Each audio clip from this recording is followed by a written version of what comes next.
નમસ્કાર, સ્વાગત છે આપનું. આપ જોઈ રહ્યા છો સીધો સંવાદ અને આપની સાથે હું છું જિજ્ઞા રાજગોર જોશી. સીધો સંવાદમાં આજે ચર્ચા સરકારે જે નવી નીતિ જાહેર કરી છે ઉદ્યોગ નીતિ તે અંગેની ચર્ચા કરીશું. સાથે સાથે આ ઉદ્યોગ નીતિથી કેટલું આગળ વધશે ગુજરાત, તેના શું બેનિફિટ, આ તમામ બાબતે ચર્ચા કરીશું આજે સીધો સંવાદમાં.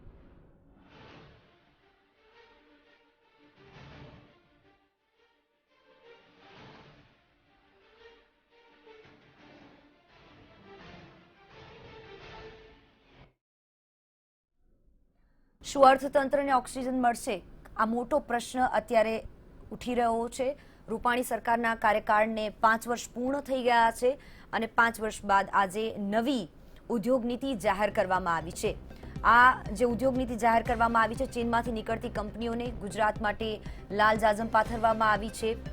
જાપાન, અમેરિકા, જર્મની અને ઇંગ્લેન્ડ સાથે પણ બેઠક કરવામાં આવી છે અને તેમને પણ આકર્ષવા માટેના તમામ પ્રયત્નો હાથ ધરાયા છે. પોલિસીમાં એસજીએસટીના વળતરોને દૂર કરવા માટેનો પણ પ્રયત્ન થયો છે. નવા ઉદ્યોગોને 5 વર્ષ માટે ઇલેક્ટ્રિસિટી ડ્યુટી ભરવામાંથી પણ છૂટ મળશે. આવા ઘણા બધા ધારાધોરણો આમાં નક્કી કરવામાં આવ્યા છે.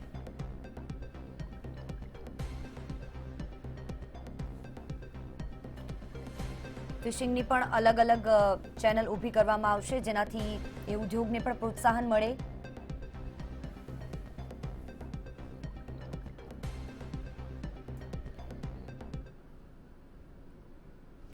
આ મુદ્દે ચર્ચા કરવા માટે મારી સાથે સ્ટુડિયોમાં બે ગેસ્ટ જોડાઈ રહ્યા છે. દીપકભાઈ જોશી બીજેપીમાંથી જોડાયા છે અને નિમિષભાઈ શાહ કોંગ્રેસમાંથી મારી સાથે જોડાયા છે. આ બંનેનું સ્વાગત.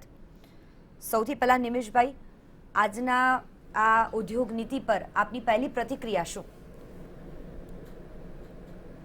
જે ભારતીય જનતા પાર્ટી પોતે 2000ની સાલથી નવી કોઈ પણ જ્યારે જાહેરાત કરે છે ત્યારે એના આંકડા, એનું લક્ષ્યાંક, આયોજન એ બહુ હૃદયસ્પર્શી હોય છે, પરંતુ અમલીકરણ અને પ્રોજેક્ટના નામે માત્ર આંકડાઓ સાથે રમત થતી હોય એવું હું અને ગુજરાતની પ્રજા માની રહી છે.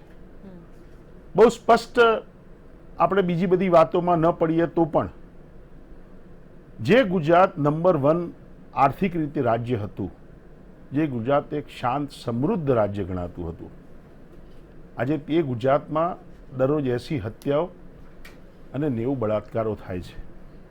આજે ગુજરાત નંબર 1નું રાજ્ય આજે 7મા ક્રમે આવી ગયું. આ ક્રમાંક મેં નથી આપેલો, જે છે એની વાત છે. 3600 કરોડ રૂપિયાનું ગુજરાતની સરપ્લસ તિજોરી, ચાહે જો પણ એમાં હું કોંગ્રેસનો પ્રતિનિધિ છું એટલે કોંગ્રેસની વાત કરવા આવ્યો છું, એ તો ચોક્કસ વાત છે, પરંતુ એ પહેલા જનતા પાર્ટીના લોકો કે કિમલોગના કે જે પણ લોકો હતા એ લોકો તમે જો 3600 કરોડની ગુજરાતની તિજોરી સરપ્લસ મૂકી ગયા હતા. આજે ગુજરાતને 3 લાખ કરોડનું દેવું થઈ ગયું છે. એની સામે ગુજરાતમાં આપણે વિચારીએ તો શિક્ષણ ફ્રી નથી મળતું. વિજયભાઈ રૂપાણીને ખરેખર બહુ મહામારી એ વિશ્વવ્યાપી છે, એટલે હું એમાં એ નિષ્ફળ ગયા છે સફળ ગયા છે એની ચર્ચા નથી કરતો, પરંતુ મહામારી કે કોઈ પૂર, કોઈ કુદરતી હોનારત આવે ત્યારે દરેક મુખ્યમંત્રીને પોતાની એક સ્કિલ બતાવવાનો એક ચાન્સ મળતો હોય છે. આજે તમે જુઓ, તેમને શિક્ષણમાં ફીના માફી આપી, ને એમને કોઈ વેપારીઓને લાભ આપ્યો, પ્રોપર્ટી ટેક્સ જેટલો લેવાતો એટલો લેવાય છે. નવી નીતિ જાહેર કરવામાં આવી છે નિમિષભાઈ, એમાં ઘણા બધા આંકડાકીય, ભલે તમે માનવા તૈયાર નથી.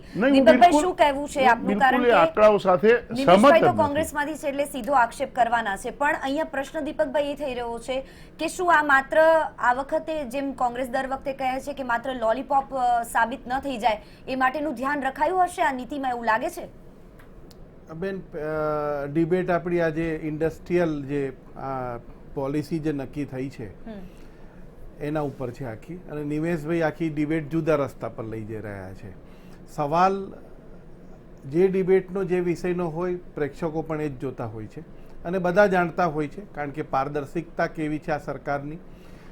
ખાસ કરીને ઇન્ડસ્ટ્રીયલ પોલિસીની જે વાતચીત કરીએ તો 2015ની અંદર, જે આજે 2019ની અંદર ડિસેમ્બરમાં પૂરી થવાની હતી, અને 1 વર્ષ પૂરતું, અથવા તો એમણે કીધું કે નવી પોલિસી થાય, અથવા તો 20 ડિસેમ્બર સુધી આ રાખવી અને પછી એમાં થતું હતું. જે ઇન્ડસ્ટ્રીયલ જે પોલિસી જે 2015થી જે જોઈએ આપણે 2020 દરમિયાનમાં એમાં જોઈએ તો 60% વધારો થયો છે ઉદ્યોગોની અંદર.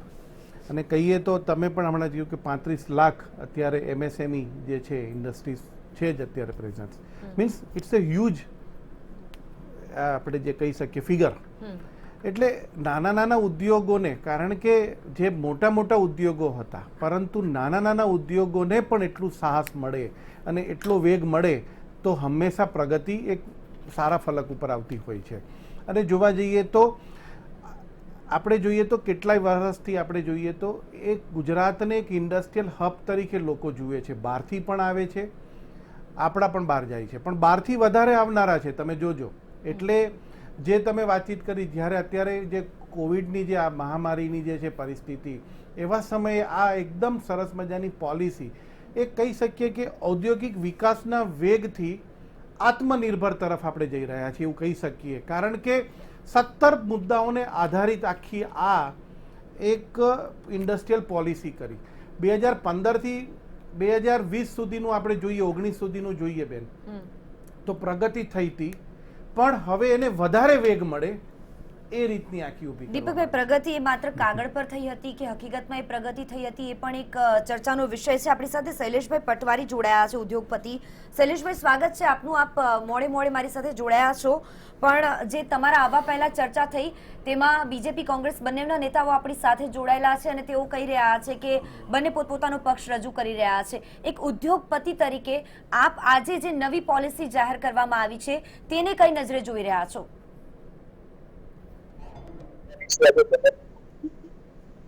ખરેખર ખૂબ જ આવકારદાયક છે, કારણ કે ગુજરાત એણે જે રીતે પ્રગતિ કરી છે ઔદ્યોગિક ક્ષેત્રે એ ખરેખર દાવા લાયક છે. અને જે અત્યારની પોલિસી જાહેર થઈ છે એને લીધે ગુજરાતમાં વધુ ને વધુ ઇન્ડસ્ટ્રીનું આપણે ડેવલપમેન્ટ થવાનું છે એ નક્કી છે.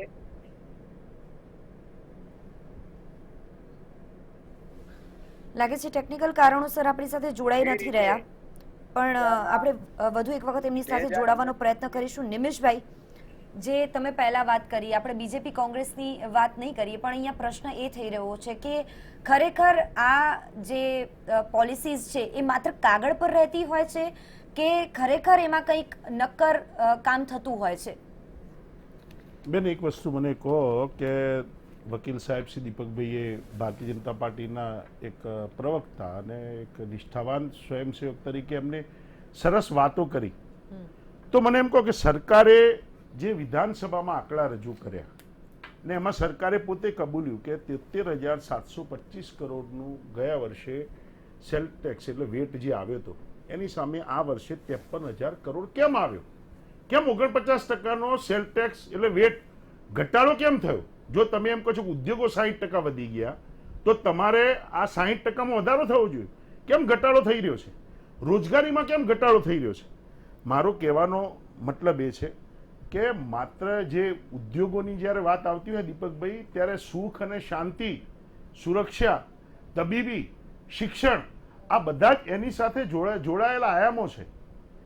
રાજકોટમાં જ્યાંથી માનનીય શ્રી વિજયભાઈ રૂપાણી પોતે જ્યાંથી આવે છે એ રાજકોટમાં 5 વર્ષમાં 2559 શિશુઓના ગર્ભમાં મોત થયા છે. તમે કઈ ઉદ્યોગોમાં તમે 60% એમ કહો છો ઇન્વેસ્ટમેન્ટ વધારે આવ્યું છે, તો તમારો આ બાજુ વેટ કેમ ઓછો આવ્યો? આ બાજુ તમે તબીબીની વાત કરો તો તબીબી ક્ષેત્રે સાવ આપણે એકદમ પછાત રાજ્ય તરીકે આપણી ગણના થતી હોય એ પરિસ્થિતિમાં અત્યારે આપણું એ થઈ રહ્યું છે. આજે જ આવ્યું છે કે એક ડેડ બોડી પ્લાસ્ટિકમાં લપેટીને આપ્યું હતું, એ ડેડ બોડી ખોલી નાખ્યું, બહુ સનસનીખેજ વાત છે, અને એ ડેડ બોડી ખોલી નાખ્યું તો એ શરીરમાંથી ઓર્ગન્સ કાઢી લેવામાં આવ્યા હતા.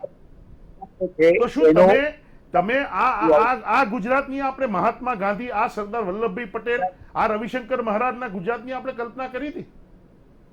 વાત હું બીજી વાત બહુ સ્પષ્ટ વાત કહું છું કે ગુજરાત ડાયમંડ ક્ષેત્રે સુરત અને સૌરાષ્ટ્રમાં આપણે અગ્રેસર હતા. પ્લાસ્ટિકમાં સુરત અને ભાવનગરમાં આપણે આગળ હતા.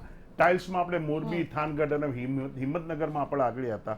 ઘડિયાળમાં મોરબીનો ઉદ્યોગ હતો. આપણે બોક્સાઇટ અને બાંધણીમાં જામનગર અને કચ્છની વાત થતી હતી, શિપ બ્રેકિંગમાં ભાવનગરની વાત થતી હતી. આપણા રિલાયન્સ જેવા ઇન્ડસ્ટ્રી આપણે ચિમનભાઈ પટેલ એક વિઝનરી પુરુષ એમને લઈને આવ્યા હતા. કાપડ ઉદ્યોગ અને છાપકામમાં જેતપુર બિલકુલ. નંબર 1 નિશિતભાઈ, છે. પણ આ બધા મારો- ઉદ્યોગોને એક જ- શું એક જ- પ્રોત્સાહન એક જ- નથી એક જ- મળતું? એક જ મિનિટ, હું એ જ વાત કરું છું. કેમિકલ ઉદ્યોગમાં અંકલેશ્વર અને દહેજ આગળ છે. ફાર્માસ્યુટિકલ્સમાં આપણે અમદાવાદ, વડોદરા અને અંકલેશ્વરને લઈ શકીએ છીએ. ટાઇલ્સમાં હિંમતનગર. આ બધું 1947 થી 1997-98 સુધી રહ્યું. જો ગુજરાત નંબર 1 પર હતું, નથી તમે એક કે જીએમડીસી બનાવ્યું, નથી કોઈ સરકારી તમે સાહસે ઊભું કર્યું, નથી કોઈ નર્મદા સરોવર જેવી મોટી કોઈ યોજના બનાવી, નથી તમે કોઈ યુનિવર્સિટી બનાવી. એમ્સની વાતો થઈ, શું થયું એમ્સમાં? આવ્યું રાજકોટમાં એમ્સ. ધોલેરામાં એમ કહેતા કાર્ગોથી અમદાવાદથી અમેરિકાથી તમારો સીધો માલસામાન આવશે. શું એરપોર્ટ બની ગયું? ત્યાં કાર્ગો એરપોર્ટ થયું. ધોલેરા સર પ્રોજેક્ટ ચાલુ થઈ ગયો. ગાંધીનગરમાં ગિફ્ટ સિટી ચાલુ થઈ ગયો. મેટ્રો ટ્રેન છેલ્લા 16 વર્ષથી અમદાવાદમાં નખાઈ રહી છે. શું હાલત છે? હજુ મેટ્રો સારું નથી. આપણી સાથે શૈલેષભાઈ મારો જોડાયેલા છે, કહેવાનો- આપણે નિમિષભાઈ કહેવાનો- જઈએ. આપો એમને ચાન્સ, વાંધો નહીં. મારો કહેવાનો મતલબ એમ છે, જે ગુજરાત 1997-98 સુધી જે પણ પક્ષોએ અને એમાં ભારતીય જનતા પાર્ટીના લોકોએ કદાચ માર્ગદર્શન પણ આપ્યું હશે, હું કોઈના પર બ્લેમ નથી કરવા માંગતો, પરંતુ હું ચોક્કસપણે એવું કહું છું કે 2000ની સાલ પછી ગુજરાતમાં માત્ર ગુજરાતનો પૈસો પ્રસિદ્ધિ, પ્રવાસ, પહેરવેશ અને પ્રચાર અને પ્રસારમાં વપરાઈ રહ્યો છે. આઈ એમ સે ટુ સોરી, વાઇબ્રન્ટ ઉદ્યોગો ચાલુ થયા પછી ફોર્ચ્યુન 500 કંપનીઓમાં ભારતમાં એક પણ ગુજરાતની કંપની કેમ સમાવેશ નથી થઈ? કેમ તમારી વાઇબ્રન્ટમાં એવી કંપની નથી? ઇન ધ મીનવાઇલ ગુજરાતમાં ટોપ 50 કંપનીમાં એક પણ વાઇબ્રન્ટ કંપનીએ એમઓયુ કરેલી એક પણ કંપની શૈલેષભાઈને નથી. પૂછીએ. શૈલેષભાઈ, આજની આ ઉદ્યોગ નીતિ, નવી ઉદ્યોગ નીતિને આપ કઈ નજરે જોઈ રહ્યા છો? કારણ કે નિમિષભાઈ કહી રહ્યા છે કે માત્ર કાગળ પર વાતો થાય છે, વાઇબ્રન્ટની પણ માત્ર વાતો થાય છે, પણ પછી ગુજરાતમાં કંઈ આવતું નથી. હું એ વાત સાથે કહું છું કે પોલીસી ખરેખર એક તરફ હોય છે, ઇમ્પ્લિમેન્ટેશન ના થાય તો પોલિસીનો કોઈ મતલબ રહેતો નથી. પણ જે રીતે કમિટમેન્ટ રૂપાણીજી બતાવી રહ્યા છે, બીજા મિનિસ્ટરો પણ ગુજરાત છે, પોલિસી ઇમ્પ્લિમેન્ટેશન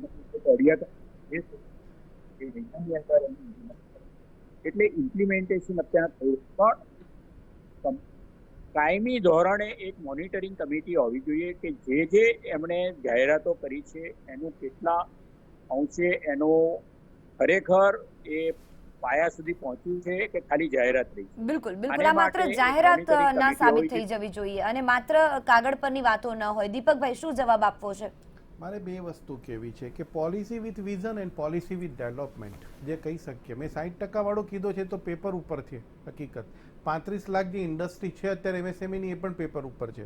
બીજું જોવા જઈએ તો 2019ની અંદર આપણે જોઈએ તો 2000માં જે આંકડાઓ જે જાહેર થયા છે એમાં 49 બિલિયન US આઈએમઈ સાથે સમગ્ર દેશની અંદર 51% હિસ્સો ગુજરાતનો છે. આ દેશની અંદર પહેલા તો એ છે. એટલે એ જે કહે છે ને કે ગુજરાતમાં ઉદ્યોગોની જે પરિસ્થિતિ છે અને જે ફલક ઉપર ભારતીય જનતા પાર્ટીની સરકારે જે મૂક્યું છે એ નિમેશભાઈને કદાચ આ આંકડા નથી ખ્યાલ, એટલા માટે મેં આપવા પડ્યા મારે. બીજું કે 2019 દરમિયાન પ્રપોઝ ઇન્વેસ્ટમેન્ટની જે આપણે વાતચીત કરીએ, બરાબર છે, તો પ્રપોઝ ઇન્વેસ્ટમેન્ટની અંદર પણ 48%નો વધારો થયો છે અને એની અંદર ગત વર્ષની જગ્યાએ ગુજરાતની અંદર 333%નો વધારો છે. આ પણ બહુ સ્પષ્ટ છે. એટલે જે વાઇબ્રન્ટ વાળી જે એમણે વાતચીત કરી છે એનો આ મારો જવાબ છે. એટલે પોલિસી થાય છે, વિઝન સાથે થાય છે અને ડેવલપમેન્ટ સાથે થાય છે. આ માત્ર હું નથી કહેતો, ગુજરાતની સમગ્ર પ્રજા કહે છે. અને એટલા માટે જ દર 5 વર્ષે ઇલેક્શન આવે છે, છતાં પણ પ્રજા શા માટે આ વસ્તુ એને એક જ ડેવલપમેન્ટ સાથે આપે છે? કારણ કે વિઝન સાથેનું ડેવલપમેન્ટ છે. માત્ર ખાલી વાતો નથી થતી, ભ્રષ્ટાચાર નથી થતો. અમે અમારા વડાપ્રધાન એમ કે છે કે અહીંયા સરકાર રૂપિયો આપે છે તો પ્રજા સુધી રૂપિયો જાય છે. એમના વડાપ્રધાનની જેમ અમે નથી કહેતા અમારા વડાપ્રધાન કે રૂપિયો જ આવે છે ને 15 પૈસા પ્રજા સુધી પહોંચે છે. આ વિકાસની આ ડેફિનેશન. ચલો, રૂપિયો આવે છે તો રૂપિયો દેખાય છે કે નહીં એ પણ આપણે સાથે ઉદ્યોગપતિ શૈલેષભાઈ જોડાયેલા છે તો એમને જ પૂછી લઈએ. શૈલેષભાઈ, શું માનવું છે આપનું? જો એ રૂપિયો આવે છે, હકીકતમાં ગુજરાતમાં એ રૂપિયો દેખાય છે, શું ખરેખર ગુજરાતમાં વિકાસ છે? ચોક્કસ બીજા રસ્તે આગળ છે એને માટે ઇન્ડસ્ટ્રીયાલિસ્ટ આર મોર ઇમ્પોર્ટન્ટ, કારણ કે જે એમની પુણેથી એ લોકો આગળ આવે છે. સાથે સાથે ગવર્મેન્ટની પોલિસી એટલી જ ઇમ્પોર્ટન્ટ હોય છે અને એની ઇમ્પ્લિમેન્ટેશન પણ એટલી જ જરૂરી છે. પરંતુ મને કહેતા ઘણીવાર દુઃખ થાય છે કે જે પોલિસી જે ધ્યેય માટે બનાવી હોય છે એ ઘણીવાર આપણે પહોંચી શકતા નથી, because of compliance and accountability of officers as to be late. અને એ બહુ જ સાચી વાત છે, we have to accept this reality કે કેટલી બધી સબસિડીની એપ્લિકેશનો વિધાઉટ ડિસબર્સમેન્ટ જતી રહે છે, કારણ કે મિટિંગો થતી નથી આઈસી લેવલે. એટલે આ બધું જે છે એને માટે મોનિટરિંગ કમિટી હોવી જોઈએ, ઇન્ડસ્ટ્રીયલ રિપ્રેઝન્ટેશન પણ હોવું જ જોઈએ. ગુજરાત પ્રદૂષણ નિયંત્રણ બોર્ડના પણ જે અમુક કાયદાઓ છે એ પણ સુધારવાની જરૂર છે, પ્રદૂષણ કરવા માટે નહીં પણ જે ટાઈમ બાઉન્ડ એની જે એન્વાયરમેન્ટ ક્લિયરન્સ ને એ બધા સર્ટિફિકેટ નથી મળતા, એને લીધે ઘણી બધી ઇન્ડસ્ટ્રીઓ ચાલુ થતા પહેલા માજી થઈ જાય. એટલે મારી ગુજરાત ગવર્મેન્ટ માટે કોઈ જ કહેવા જેવું નથી. એમણે સરસ પોલિસી જાહેર કરી છે, એને અમે બિરદાવીએ છીએ. એક જ ભયસ્થાન મેં કહ્યું એ કે એનું ઇમ્પ્લિમેન્ટેશન ઇઝ વેરી ઇમ્પોર્ટન્ટ અને એને માટે એકાઉન્ટેબિલિટી ઇઝ વેરી ઇમ્પોર્ટન્ટ. આ જો થશે તો આ પોલિસીથી ગુજરાતમાં ઔદ્યોગિક વેગ ખૂબ જ આવશે અને ગુજરાત જે નંબર 1 છે એ ઘણું આગળ બીજા બધા રાજ્યોથી જઈ શકે એમ છે, કારણ કે પોલિસી જુઓ તો દરેક પાસા આવરી લીધા છે. એક વસ્તુ છોટી નથી, એ માનવું પડે એમ છે. પણ હવે એક જ વાત રહી કે એનું ઇમ્પ્લિમેન્ટેશન. એટલે મારી નમ્ર વિનંતી છે રાજ્ય સરકારને કે આને માટે એક કોર કમિટી બનાવે, એનું મોનિટરિંગ કરે અને દર 2 મહિને એનો રિપોર્ટ જવો જોઈએ સીએમને અને ઇન્ડસ્ટ્રીઝ મિનિસ્ટરને કે આ જે જાહેરાતો થઈ હતી એ કેમ નથી ફળીભૂત થતી, કે કેમ રોકાઈ ગઈ છે, કે કેમ સરસ ચાલે છે. બધી રીતના પાસાનું જો અવલોકન ને મોનિટરિંગ થશે તો આના જેવી કોઈ પોલિસી અમે એક્સપેક્ટ કરી નથી. એટલી સરસ પોલિસી છે અને અમે ફરીથી કહીએ છીએ કે આ પોલિસીનું ઇમ્પ્લિમેન્ટેશન થાય એને માટે રાજ્ય સરકારે ખૂબ જ ધ્યાન રાખવું પડે. જી નિમિષભાઈ, સવાલ એ જેમ શૈલેષભાઈ કીધું કે એનું ઇમ્પ્લિમેન્ટેશન નથી થતું અને જે પોલિસી છે જાહેર થઈ જાય છે પછી એના માટેની એક કમિટી હોવી જોઈએ અને એના માટેનું એક એવું વ્યક્તિ હોવું જોઈએ કે જે નિમાયેલું વ્યક્તિ કે જેને ખબર પડે કે આ આગળ કેટલું કામ વધ્યું ને કેટલું ન થયું, એ કમિટી એ નક્કી કરે. પણ આ બધું નથી થતું. શું એવું લાગે છે? અને જે આખું સ્ટ્રક્ચર આજે પોલિસીનું જોવામાં આવે તો એમાં બધા જ વર્ગોને આવરી લીધા છે. શૈલેષભાઈ કીધું તો પછી કોંગ્રેસ કેમ માનવા તૈયાર નથી કે આમાં બધા વર્ગો નથી આવરવામાં આવ્યા? આમાં કોઈ કોંગ્રેસ ભાજપ મેડમ નથી કરતો. જે ગુજરાતના આંકડાની વાત છે કે આપણે 1 નંબર પર 7 નંબર પર પહોંચી ગયા. શૈલેષભાઈ ઉદ્યોગપતિ છે અને કદાચ એક રાહુલ બજાજે નિવેદન કર્યું હતું કે ઉદ્યોગપતિઓ નરેન્દ્ર મોદી સાહેબના રાજમાં કંઈ કહેતા ડરે છે. આ વસ્તુને કિરણ મજુમદાર બાયોકોનના ચીફ એમને પણ કબૂલ લીધું. એટલે શૈલેષભાઈની મર્યાદાઓ હશે. શૈલેષભાઈ સ્પષ્ટ નહીં કે શૈલેષભાઈ કેમ બોલી ન શકતા કે ઈ-વે બિલ જે શરૂ કર્યા છે એમાં આર યુ સેટિસ્ફાઈડ? શૈલેષભાઈ પટવારી મને એક જવાબ આપે. શૈલેષભાઈ આપણી સાથે નથી, ટેકનિકલ કારણોસર નથી જોડાઈ રહ્યા. આજ સુધીના કોઈ પણ ગુજરાતના કે ભારતના કે વિશ્વના ઉદ્યોગોમાં કે વેપારમાં બેન ક્યારે ટેક્સ એ ક્યારે વેપારીના નફા કરતા વધારે નથી હોતો.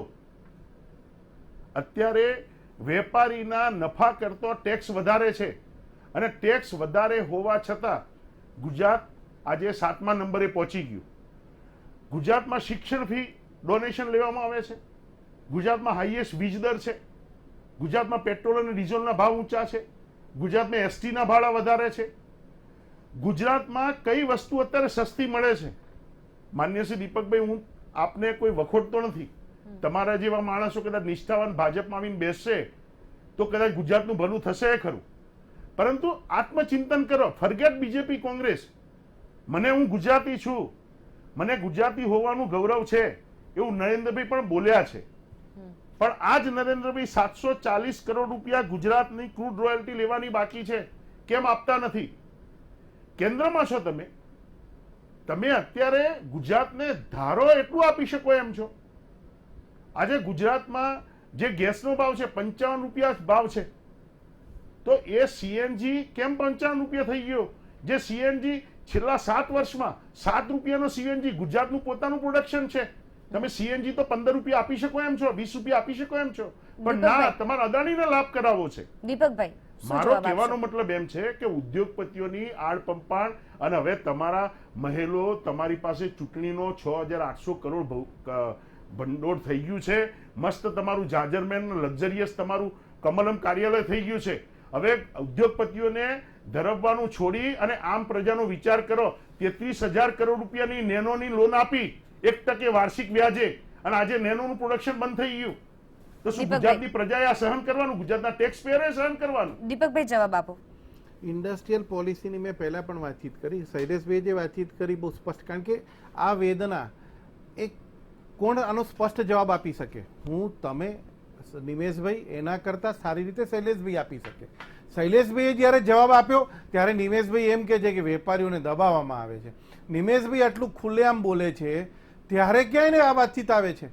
એટલે આવા વાક્યો કરીને માત્ર ને માત્ર કોંગ્રેસની પહેલેથી આ એક નીતિ રહી છે પણ કે કોઈ પણ પોલિસી, દીપકભાઈ, હું તમને કહું, એક સેકન્ડ દીપકભાઈ, સવાલ તો એ શૈલેષભાઈ જે બોલીને ગયા એમાં ક્યાંક ને ક્યાંક એ તો ઈશારો હતો જ કે ઇમ્પ્લિમેન્ટેશન નથી થતું અને એના પછી પોલિસી માત્ર કાગળ પર રહી જાય છે. એ વાત તો ક્યાંક ને ક્યાંક આડકતરો ઈશારો લાગી રહ્યો હું હતો નથી સર. માનતો બેન, આપે ઇન્ટરપ્રિટેશન એ રીતનું કર્યું. એમણે કીધું કે કોઈ પણ પોલિસી થાય તો એનું ઇમ્પ્લિમેન્ટેશન અને એકાઉન્ટેબિલિટી હોવી જોઈએ.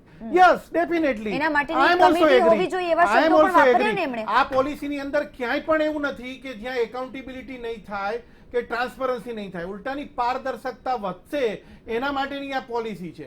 એટલે એમણે એ કીધું છે. એમણે ક્યાંય એવું નથી કીધું કે કાગળ ઉપર રહી ગઈ છે. કમિટીની રચના એના માટે થવી જોઈએ જેથી કરીને કમિટી ધ્યાન રાખે કે આનું કેટલું કામ આગળ વધ્યું. તો બેન એમણે કદાચ એમ પણ કીધું હોત કે 2015 થી જે ઇન્ડસ્ટ્રીયલ પોલિસી હતી અને 2019 સુધી જે થઈ એ સંપૂર્ણ નિષ્ફળ ગઈ છે. એકે સ્ટેટમેન્ટ એમનું નથી આવ્યું. નિમેશભાઈ પણ એ બાબત ઉપર એક પણ સ્ટેટમેન્ટ નથી કરી શકતા. કેમ? કારણ કે એ ઇન્ડસ્ટ્રીયલ પોલિસી 2015 થી જે 2019 ની હતી એ બહુ સ્પષ્ટપણે એક સાર્થક નીવડી છે નિમેશભાઈ, અને એને વેગ મળે તો 15 થી આ 19 ની પોલિસી સાર્થક નીવડી છે એ વાત પર બેન બહુ સ્પષ્ટ કહું છું.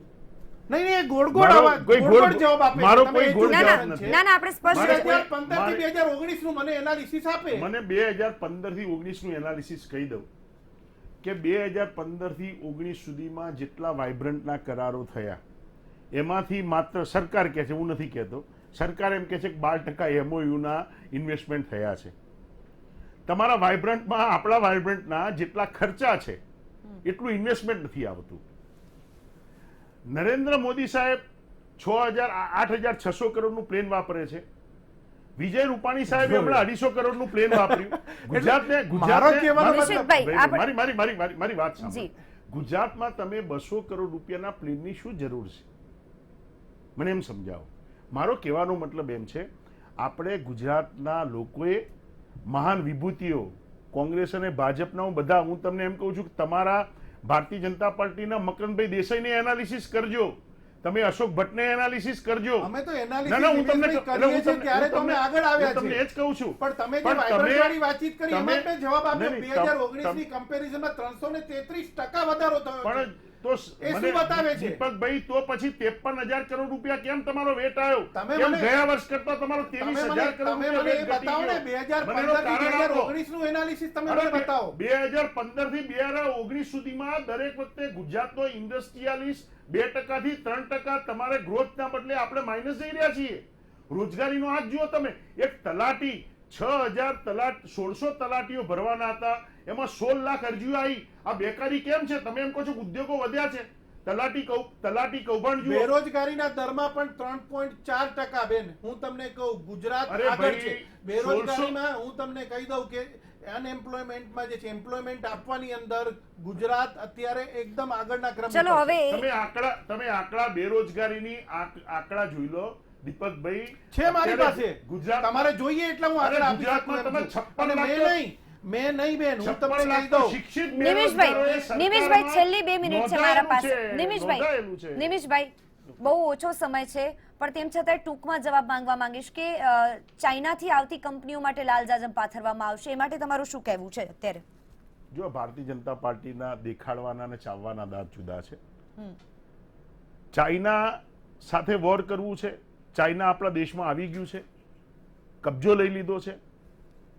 અને આપણે એક બાજુ ચાઇનાનો વિરોધ કરીએ છીએ અને ચાઇનાથી પિચકારી આવે છે ગુજરાતમાં, ચાઇનાથી દશામાની મૂર્તિ ગુજરાતમાં આવે છે, ચાઇનાથી ભમરડો આવે છે, લખોટીઓ આવે છે, ચાઇનાથી દાંડિયા આવે છે, ચાઇનાથી પતંગ આવે છે. મારો કહેવાનો મતલબ એમ જ છે બેન, આત્મનિર્ભરની વાત કરવી હશે તો ગુજરાતના ઉદ્યોગોને એ વખતના જે પણ 1990 પહેલાના જે પણ રાજનેતાઓ હતા એમને જે ગુજરાતનું મોડલ બનાવ્યું હતું અને એ મોડલને તમે અનુસરો, એમાં તમે કઈ નાના નહીં થઈ જાઓ. બિલકુલ, મારું ગુજરાત છે, દીપકભાઈનું ગુજરાત છે, નરેન્દ્રભાઈનું ગુજરાત છે અને આપણું આ ગુજરાત. ચલો, સમયનો અભાવ છે. તમે બંને અમારી સાથે ચર્ચામાં જોડાયા તે બદલ આપનો ધન્યવાદ. પણ બંનેના પોતપોતાની નીતિ છે, બીજેપી કોંગ્રેસની, પણ આજની આ નીતિને ઉદ્યોગપતિઓ સારી માની રહ્યા છે કારણ કે બધા જ સેક્ટરને આવરી લેવામાં આવ્યા છે. બસ જરૂરી છે કે હવે એના પર આ નીતિ માત્ર કાગળ પર ન રહી જાય, એના પર કંઈક આગળ કામ પણ થાય. આ તમામ બાબતોએ અત્યારે વિચાર ચાલી રહ્યો છે. મને આપશો રજા. નમસ્કાર.